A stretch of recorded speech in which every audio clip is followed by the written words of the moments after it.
কেন হয়েছে দেখেন, হ্যাঁ দেখতে পাচ্ছেন এটা কি ছিল, আমরা কেন অপারেশন করলাম।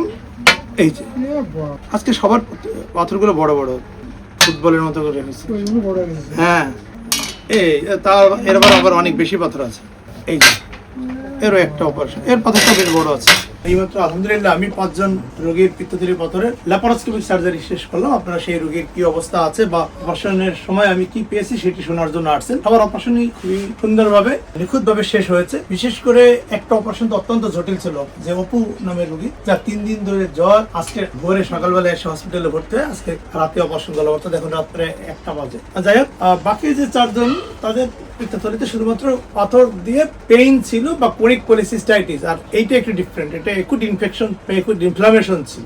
আমাদের কাছে প্রায় একটা প্রশ্ন করে যে পিত্তথলিতে যদি পাথর হয় তাহলে শুধুমাত্র পাথরটা বের করে আনলেই তো হয়, এই প্রশ্নটা প্রায় করে। আসলে শুধু পাথর বের করে আনলে হয় না। কেন হয় না? এখানে কয়েকটা কারণ আছে। পিত্তথলি পাথর তৈরি হওয়ার জন্য পিত্তথলি নিজেই একটা কারণ। সুতরাং আমি যদি সেই কারণকে, যে পাথর তৈরি করলো তাকে যদি পেটের ভিতরে রেখে আসি, সে তো আবার পাথর তৈরি করবে। এই কারণে প্রায় 100 বছর আগে পিত্তথলি থেকে শুধুমাত্র পাথর বের করা হতো। আবার রোগীদের 6 মাস পরে আবার পেটে ব্যথা হতো, পরীক্ষা করে দেখা যেত যে আবার পাথর হয়। ফলে কি হলো, এই পদ্ধতিটা পুরো বন্ধ করে দেওয়া হয়েছে বিশ্বজুড়ে। বিশ্বের কোথাও এখন শুধু পাথর বের করা হয় না, পুরো পিত্তথলিটাই ফেলে দেওয়া হয়। আর এটা শরীরের অত গুরুত্বপূর্ণ অঙ্গও না, ঠিক আছে? যেমন আমাদের অ্যাপেন্ডিসাইটিস হলে আমরা অ্যাপেন্ডিক্স ফেলে দেই না, ঠিক তেমনি ভাবে পিত্তথলিটা ওরকম। পিত্তথলি পিত্তরস তৈরি করে না, লিভার পিত্তরস তৈরি করে, সে ক্ষণিক সময়ের জন্য জমা রাখে। এখন লিভার তো আগের জায়গায় আছে, ও আগের মতোই পিত্তরস তৈরি করবে। এখন পিত্তনালী দিয়ে খাদ্য নালীতে যাবে, কিছু সময়ের জন্য যে জমা রাখতো সেটি জমা রাখবে না, বরং এখন পিত্তনালী পিত্তথলির কাজটা করবে, ঠিক আছে?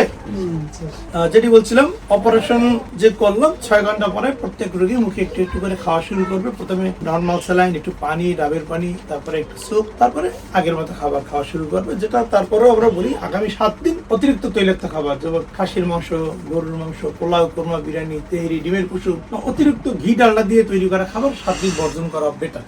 বরং কম ঝাল মশলা দিয়ে মাছ, মুরগি, শাক সবজি এগুলো খাবে, বেশি করে পানি খাবে। যে মেডিসিনগুলো আমরা প্রেসক্রাইব করবো সেই মেডিসিনগুলো নেক্সট 7 ডেজ খাবে। 7 দিন পরে বাড়ির পাশে যে স্থানীয় ক্লিনিক বা হসপিটাল আছে সেখান থেকে স্টিচ, কয়েকটা ছোট ছোট স্টিচ দেওয়া থাকে, স্টিচগুলো কেটে দিই। এটা ল্যাপারোস্কোপিক পদ্ধতি, মিনিমাল ইনভেসিভ সার্জারি। 6 ঘন্টা পরেই রোগী বাসায় যাবে। ইভেন একদিন পরে সে হাঁটা চলা, ইভেন ছোট ছোট কাজও করতে পারবে, ঠিক আছে? তাহলে আমরা এবার একটু দেখি যে কেন আমরা অপারেশনগুলো করলাম, ঠিক আছে?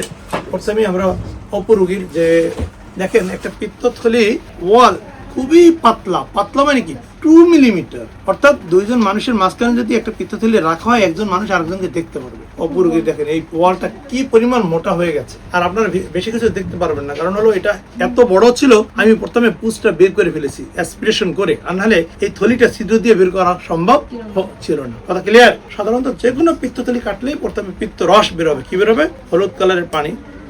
কিন্তু অনেকটা ওইরকম হলুদ কালারের পানি পাওয়া যাবে না। এই যে কেমন বের হচ্ছে, তাই না? কেন হয়েছে দেখেন,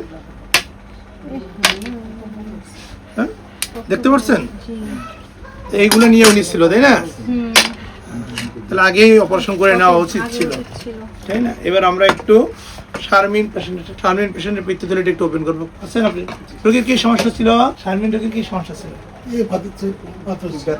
ব্যথা ছিল। আচ্ছা, আমরা একটু পিত্তথলিটা একটু ওপেন করি শারমিন রোগীর।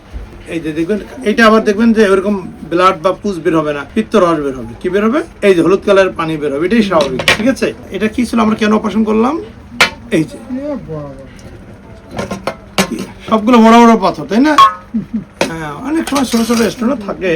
এবার আমরা মুনিরা পেশেন্টের পিত্তথলিটা একটু ওপেন করবো। মুনিরা পেশেন্টের লোক কারা? আচ্ছা, আমরা এবার একটু মুনিরার পিত্তথলিটা ওপেন করে দেখবো যে কি ছিল।